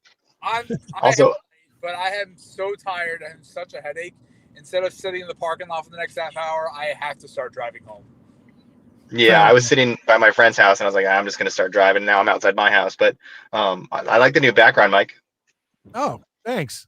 I just decided to change it to something like I don't know. I had a cool AI, jet, going over New York City, and I just make it a little simpler. No, I like the vibes, but also apologies for my shitty voice. It's just little allergies I'm dealing with. So. Oh, I thought you were too busy screaming about the Vikings victory earlier today. Oh no, but all four of our quarterbacks look pretty good based off of what I saw in the box score because I wasn't able to watch it. But and they had McCarthy in there, did just enough, didn't need to risk injury, and got him out. Yeah, well, God forbid, man. Imagine another season. You guys don't have Sam Darnold waiting. And who would have thought anyone would ever say that? Yeah, I mean, Howell looked really good though. And then I think they got another guy named Brosmer. They drafted this kid named Brosmer. He was pretty solid.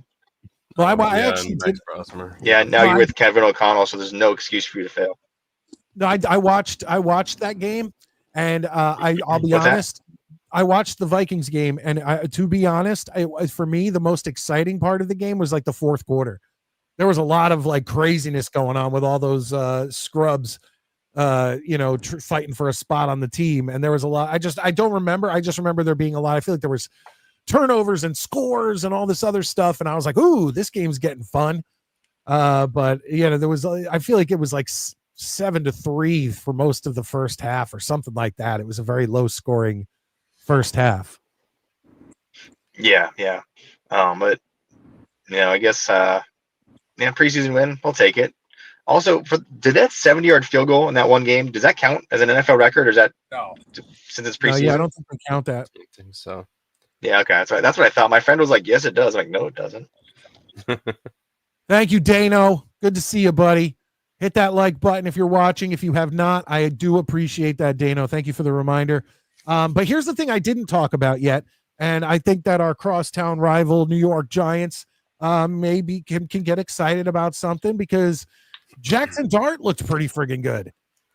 He was 12 for 19, 178 yards, 1 TD, 0 interceptions. Tommy, you were, I believe you weren't too hot on Jackson Dart. Am I right?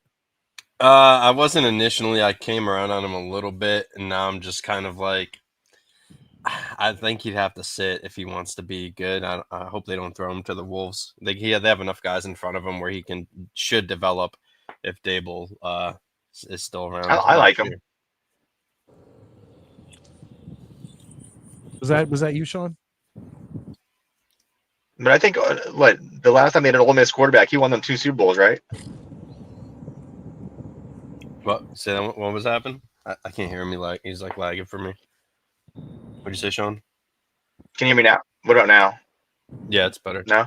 I think it's slight delay. Oh, okay. Okay, well, the last time they had an Ole Miss quarterback, he won 2 Super Bowls.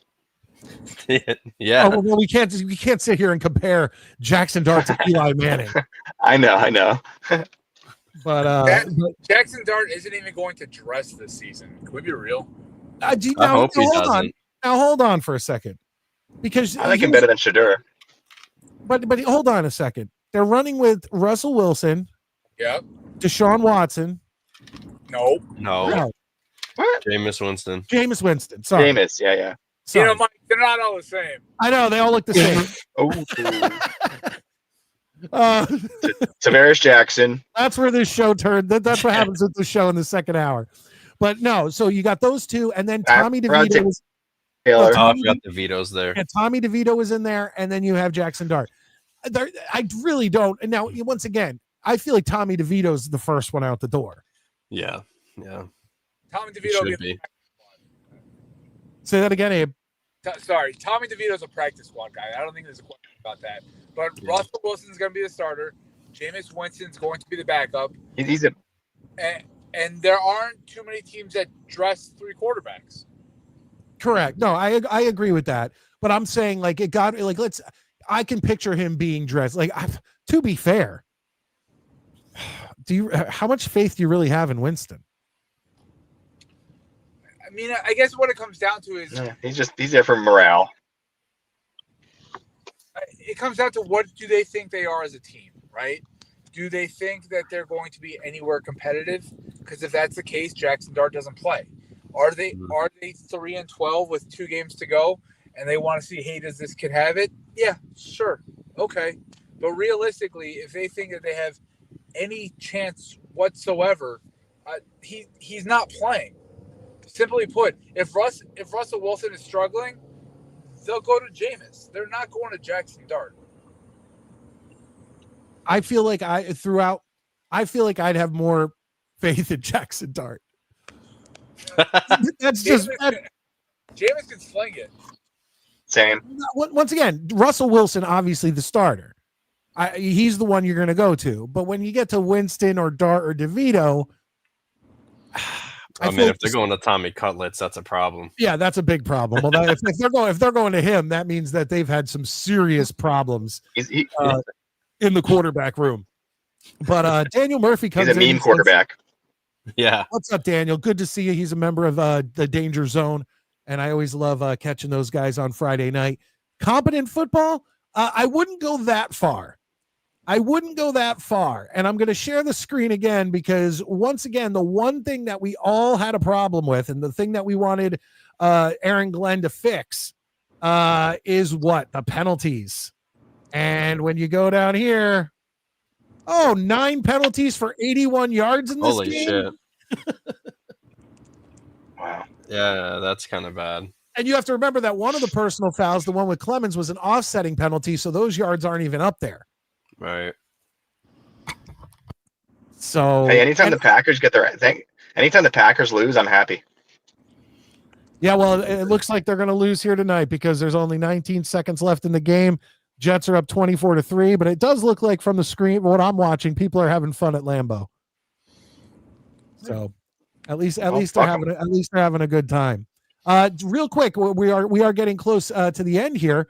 But I want to ask, Sean wanted to talk about Caleb Williams, and I actually looked it up. And the one thing I saw on Caleb Williams was him missing a bunch of those net balls thrown into the holes of the net, and then turning around and being all frustrated about it. And then when asked about it, he was like, "Oh no, we just play a game, And when you don't get it, I was just kind of being upset because I have bets with the other quarterbacks, and I would just sometimes." He was making a bunch of excuses. Is that what you were talking about? Yeah. Yeah, that was the tip of it. You guys can hear me okay, right? Yeah, go. You guys can hear me okay? Yep. I was just checking. Sorry.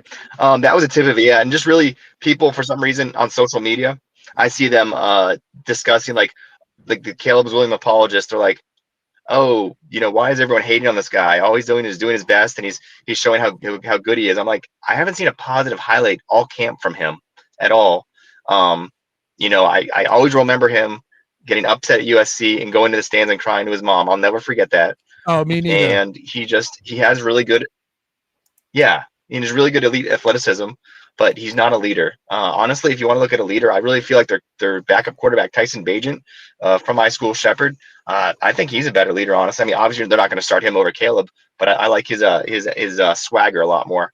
But really, once again, Caleb is he's a spoiled baby, and he's going to be the Ben Simmons of the NFL. All that hype.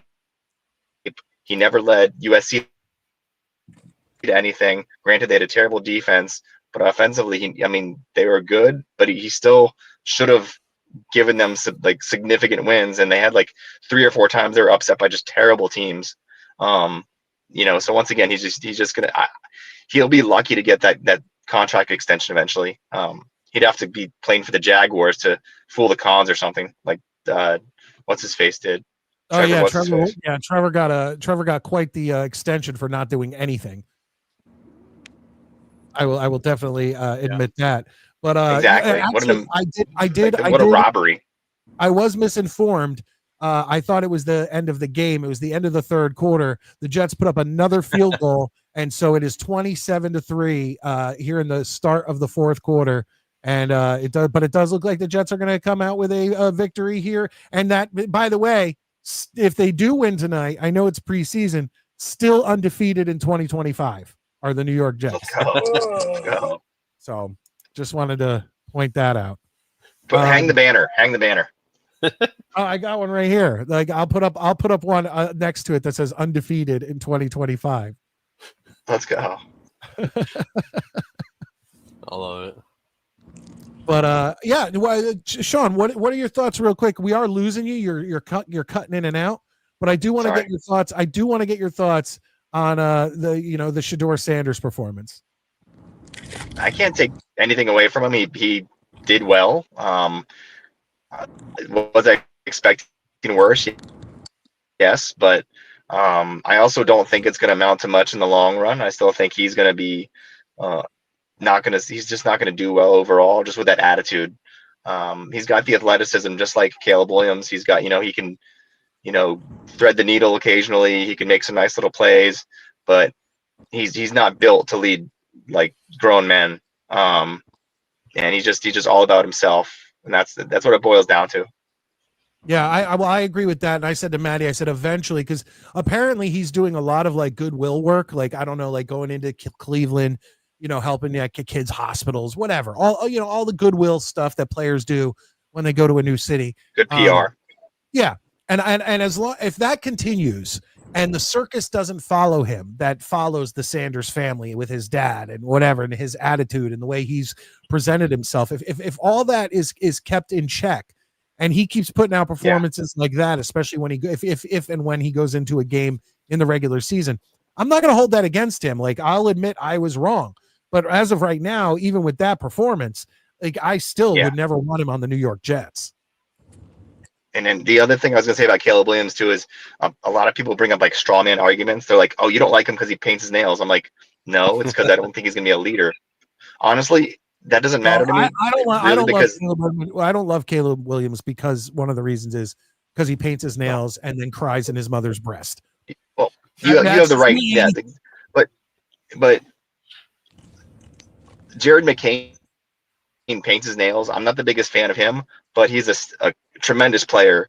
So don't tell me it's just because he paints his nails. That's the only reason I don't like Caleb Williams. Also, I'm a Vikings fan. Well, yeah, that's fair.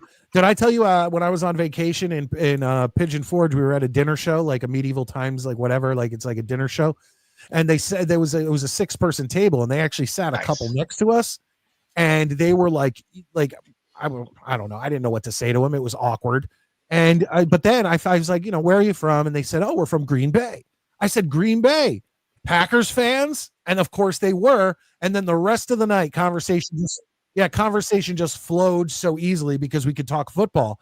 But the thing is that they hate, like, they didn't mention the Vikings. They didn't mention anybody else. All they talked about is how much they hate the Bears. Oh, that's right. No, they hate the Bears, period. Just hate them.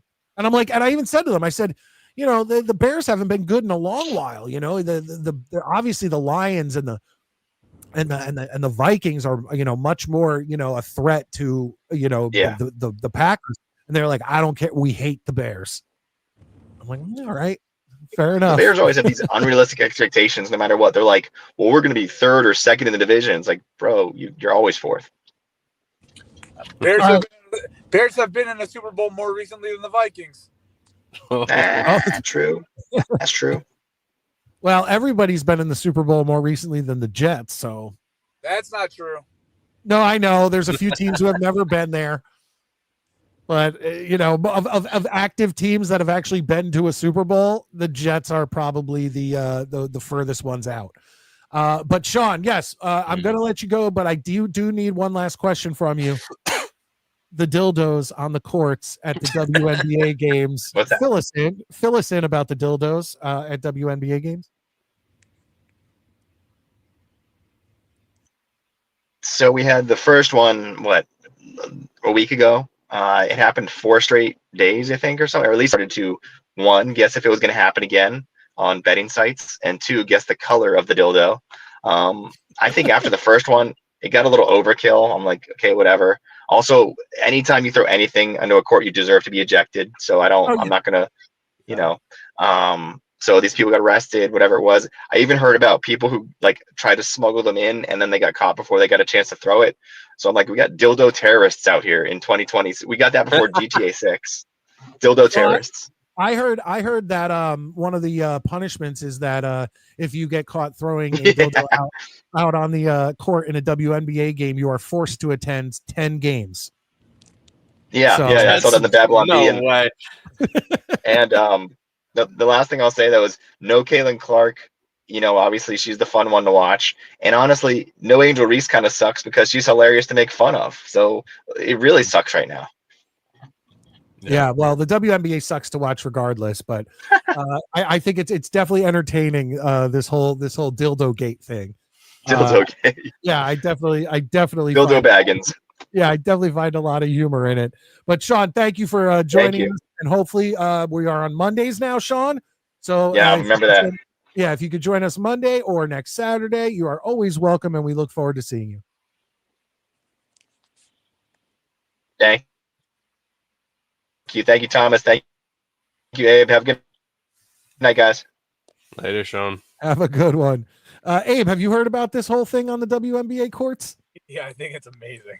Yeah, me too. That's so funny. It's the first thing, honestly, it's the first thing in the history of the WNBA that has made me want to tune into a WNBA game. Literally. And the fact that he's right on all these betting sites, they're betting on the dildos. Like what? What? Like you said, what color is it going to happen? You know, all this other stuff. And I would like to know, I think Maddie brought this up on Monday night's show. I would like to know if these are expensive. Like, are they going out there and getting those big old honking, ones, or are they just getting the cheap, like, vibrator one you could get at any store and just chucking it out there? Are these used? Are they new? Like, what's going on? I think that should be another bet. We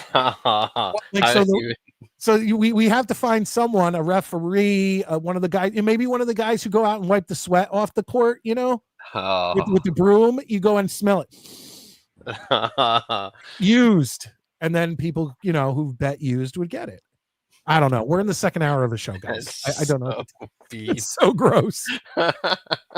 So gross. On that note, I'm pulling up to my crib and I don't awake enough to even go upstairs.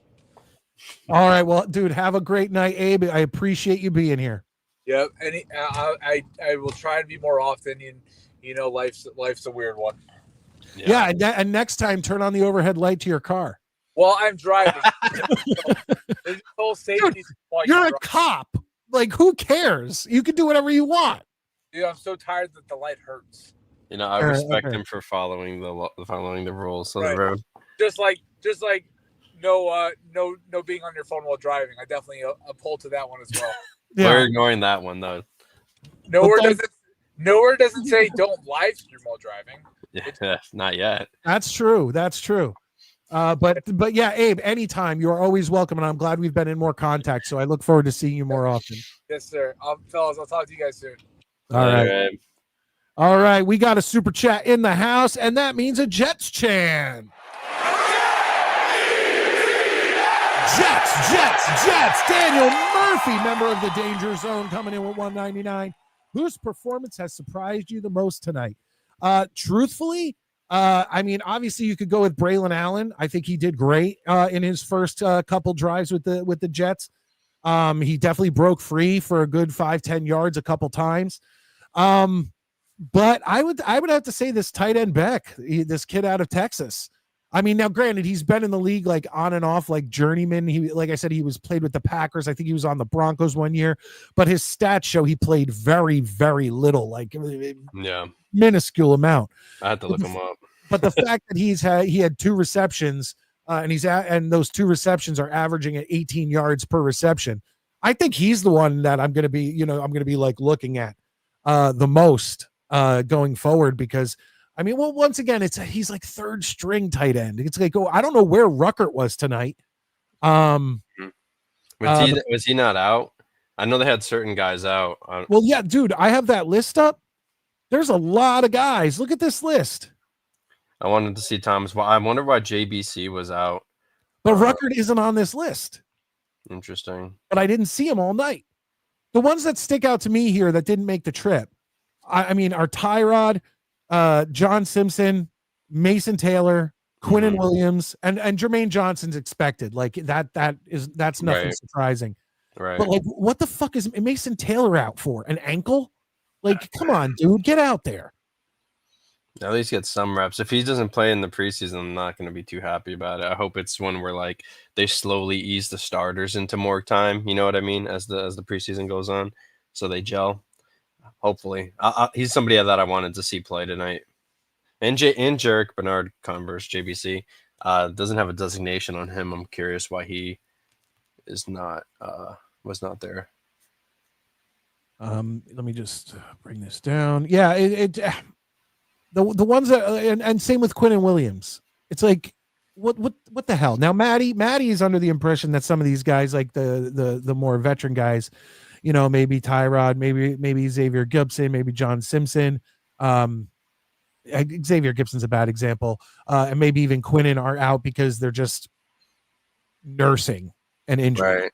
You know, and just don't want to make the trip, don't want to do a preseason. But that to me is bullshit. It's like, I think it's good. Like I've been looking at Russell Wilson played, Joe Burrow played, Jordan Love played, Justin Fields played. Like a lot of starters played in this first preseason game. And I think we need to get back to that. I think we need to get back to, these guys need to play because you cannot be going into the season so damn cold. No, that's always the craziest thing to me when they keep, you know, getting rid of preseason and making the training camps and everything like so much further into the summer for the camps, and then like condensing the preseason. They don't get enough time to gel. Like but lately, in the past, let's say decade or even more, they're not even playing in the preseason most of the time. Like most teams, like over the past like 10, 15 years, it would be like, no starters in game one when we had 4 preseason games. No starters in game 1. No starters in game 2. Game 3, you'd see the starters for like a series or 2 or a quarter, and then in the final one, no starters again. Like that's right. Like, and it's like that's not how I want the team to run, because you can always look at injuries and you could always say guys could get injured, but guys get injured at training camp. They get injured in week 1. They get injured in preseason. They can get injured at any friggin' time. Right. And it's like to go into a season completely cold. Like how much last season did Aaron Rodgers play? Didn't he only play that one series against the Giants? I think that was it. Yeah. Oh. Yeah. I think I said that to you. I was like, that's not enough. I was like, he needs to, especially after coming back from the injury. Like it made no sense why he was not getting like live reps. It was absurd. And now I know he didn't play tonight. Mason Rudolph played. Yeah. Pretty much, I think he was the technical starter for the Steelers. But who did they play? Who did the Steelers play? The Rams? No. Dallas played the Rams. Jaguars, I think it was. Oh yeah. Well, okay, Trevor Lawrence played. Steelers it was the Jaguars. They beat the Jaguars. Yeah, Trevor Lawrence played. So it's like get these guys out here. Like I think there's a good chance that the Steelers have a disastrous season because of Aaron Rodgers, and it could cost. Why can't I think of his name? Head coach Tomlin. It could cost Mike Tomlin his long tenured job in Pittsburgh. If they don't have Rodgers at least play like a quarter or even a couple series and like more than just one, I think they're gonna have an issue. I just don't see, because like the Steelers have a lot of moving parts too. Like they got rid of that Pickens kid. You know, they brought in Metcalf. They have a lot of moving parts on their team now, and they need to get that like gel together, especially when your quarterback's, you know, on the wrong side of 40, as weird as that sounds. Like I don't know what they're gonna do, but they better be smart about it. I would love to see the Jets pull out an upset week 1 because of, like, Rodgers doesn't want to play in the preseason. That'd be fine with me. Oh hell yeah! You know, I mean, dude, that's not Jets. Like that is not a Jets thing to do, to have the quarterback that left the team that you essentially kicked off the team. Yeah, it's Jets to have that quarterback come back and make. They kick our ass. Yeah. Always. It would be such a sigh, maybe a turning of the tides to have the Jets go out there. I'd like the Jets to go out there and really put it to the Steelers. I would too. And like, did you see this guy? He's a Samoan dude. On the Steelers? No, on the Jets. Tafui, to Luffy. The defensive lineman? Yes. Yeah. Do you know how to pronounce his name? Do not. I don't attempt it. Okay. Well, either way, eventually I feel like we'll figure it out. But dude, guy had 2 sacks. I mean, they're only crediting him for 1 tonight, but it was like I think he got 2 half sacks. He got 2.5 sacks. Right. And he recovered a fumble in the end zone. Oh, hell yeah. Like, he looked great tonight. There you go, Daniel Murphy. There you go. That's someone who impressed me tonight. Yeah. Absolutely. That's sick. Well, on Pack scored again, or is it still? No, okay. I had that updated. Thank you, Valerie. I appreciate the updates. I don't even think that's a law. Is it the overhead light thing? I've heard that that's bullshit too. Now, once again, Abe's a cop, so I feel like he would know. But when we were driving around over our vacation, driving around the eastern seaboard of the United States, my girls had the lights on in the back, and my wife was like, "That's not a law. You can have them on." So, in the back, maybe. I think the front one is like a distraction thing, or I've seen people get pulled over. Well, I know people who've gotten pulled over for it, but it could just be one of those things where, like, cop wanted to be a jerk. Here we go. We got it. Okay, ready for this? Daniel Murphy comes in. That's how you spell it. This is the phonetic pronunciation. Tufale. So I would say Tufale and Beck are probably the guys that weren't fully on my radar, but are now on my radar. And when we go into next week against, I don't know, the Giants, I think we have the Giants, then the Eagles. That's usually how it is. The last 2 games of our preseason is always the Giants and the Eagles. Yeah. Those are the guys I'm going to be watching. Thank you. Tufale. I got to remember that. Why wasn't Ruckert in? Do you know? I have no idea. He wasn't on the injured list, and I didn't see him on the field. That one's weird to me. That one's weird to me. Oh, wait. Okay, Tufale. Oh, come on. You're fucking with me now, I feel like. Yeah, now I feel like I'm getting messed with. Tufale, whatever. It's like, remember how hard it was for all of us to figure out how we were going to pronounce Fashanu? Yeah. Fashanu. There's a reason I go by Thomas Christopher and not Thomas, my Italian last name. Fair enough. It's easier to have Midnight Mike. Simple. Easy. Yeah. You can't mispronounce that. Yeah. Daniel Murphy, you can't mispronounce that. Thomas Christopher, you can't mispronounce it. Well, that's another thing, Daniel. That's how the announcers were saying it. That fair enough. Tufale. But I said to Maddie at the top of the show that if you actually go back and you watch like Brett Favre's like preseason with the Falcons. Oh, they butchered that shit. Butcher. Like Favre, like it was all over the board. So you can't even trust the announcers. You've got to wait till the guy's like on the team. Like even Fashanu, it took a while for me to hear like a like everyone agreeing, okay, this is how it's pronounced. Oh, dude, that happens all over the place too. So actually, last year, opening day for college football, I went to Michigan State, and Florida Atlantic was playing Michigan State, and the announcer for Michigan State mispronounced every single person's name wrong on the Florida Atlantic sideline, even though on a team, even though they have like the pronunciations on a piece of paper, he just messed up every single one. The announcer for TV or like the public address announcer? Public address guy, yeah. Oh, the guy over the loudspeaker in the stadium so the players could hear it? Yeah, dude, yeah. Pronounced every single guy's name wrong. It was so bad. Oh, wait, hold on. Oh, no, okay, I think they broke it up. The Jets just went like 20 yard into the end zone for a touchdown, and I think it was broken up. Oh, that sucks. But I do look forward to, honestly, like once the game is over, I can go back and watch the highlights and whatnot and see, like, because I haven't really seen. I've been half paying attention to the second half, but once again, it's the second half of a preseason game. It's like, Right. like, do you as a person who really like pays attention to college ball and to all these guys fighting for a job, you know a lot more of them than I do.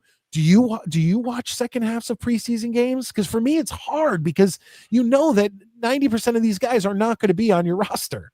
Yeah, it's tough. I'll kind of like, I don't want to say I'll like kind of fast watch stuff. So like when I go back and normally I don't watch preseason games live. I like watch them after the fact, and I'll play them on like a 1.5 speed, 2.0 speed, just so I can kind of get like and if I see something that like sticks out, I'll pause it, see what it is, see how the play is, who they're going against, that kind of thing. But other than that, like it's tough, man. I mean, the last preseason game, I don't even watch that one. Well, yeah, usually during the last one, there's like no starters playing. Yeah, like nobody. Yeah, and most of those guys, they're playing for opportunities elsewhere, usually not. Yeah, or like fighting to get on the practice squad. Right. Like, woo, let's get excited. We'll see how they do it. It seems like this year, a lot of teams are playing starters more often. So maybe we will get a series or two in all 3 preseason games where we're going to see starters out there. Yeah. You know, I like we were talked about earlier. I would like that. But Tommy, we are coming to the end of the show. Let us know where we can find you. And are you traveling? Or you're at home right now, right? Yeah. Well, I go to Syracuse. That's like 2 hours or so for me on Monday. So I might be back in time for the show. But it depends. I think that might be late. And then, just doing some local football stuff. I might go to Delaware. I don't travel until the 28th, I think it is. And then I go to Delaware, and then 2 days after that, I'm going to Maryland. And then that's when the fun begins. What do you think this season? What do you think the biggest college that you're going to be at personally will be? That's tough. Maybe Notre Dame. I could easily go to Notre Dame. I could go to Colorado. I could go to a lot. I was going to go to the Mercedes-Benz Stadium with Syracuse in Tennessee, but I give the opportunity to one of my writers instead, who lives down there. Saves me money and gives him a chance. I'm a fair weather college football fan. I am a Notre Dame fan. But that would be like so cool to go to a game in Notre Dame. I might be able to set that up for you, Mikey. If I can somehow talk my wife into letting me spend money to travel to South Bend for just to go see a football game, that would be a miracle in itself.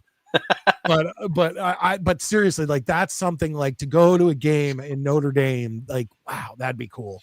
It's just one of those. It's just one of those stadiums where you just want to go and see a game.